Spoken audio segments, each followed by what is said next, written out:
விடுவிக்க முடியும் அப்படின்னு புரிஞ்சுக்கிட்டாரு.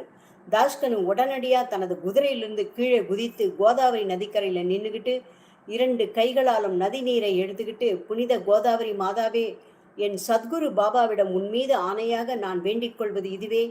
என்னை இத்தகைய பெரும் ஆபத்திலிருந்து காப்பாற்றி விட்டால் நான் பாபா கூறியது போல என்னுடைய பணியை விட்டு விடுகிறேன் அப்படின்னு சொல்றாரு. பாபா கருணையே உருவான ஸ்ரீ கிருஷ்ண பரமாத்மா அவர் மன்னித்த காரணத்தால் என்ன ஆச்சரியம், தாஷ்கனு அக்கறைக்கு சென்றவுடன் அவரை பிடிக்க வந்த காவல்துறை அதிகாரிகள் எங்கோ புறப்பட்டு சென்று விட்டார்கள். அந்த நிலையில் அந்த ஊர் மக்கள் கனுவிடம், ஐயா, எங்கள் ஊரில் மிகப்பெரிய கொள்ளையர் கூட்ட தலைவன் ஒருவன் பதுங்கியுள்ளான். அவன் இருக்கும் இடத்தை நாங்கள் அறிவோம். 3 இடத்தில் ஜொலிக்கிறதம்மா. அப்படியா? ஓ, பாபாவுக்கு நன்றி, ரொம்ப நன்றி.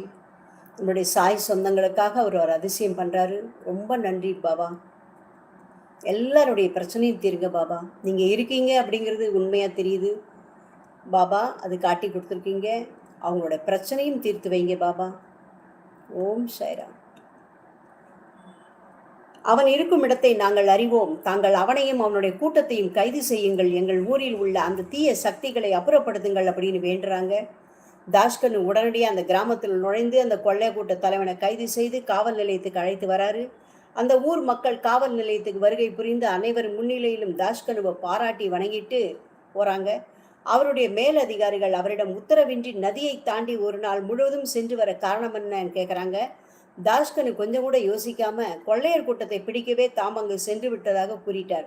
அவர் கூறியவாறே அவனும் பிடிபட்டு கொண்டதால் தாஷ்கனுவின் மேல் காவல்துறைக்கு சந்தேகம் எழவில்லை. ஆனால் அவர் மீது புகார் செய்த சக பணியாளர்கள் அனைவரும் இது எவ்வாறு சாத்தியம் அப்படின்னு வியக்கிறாங்க.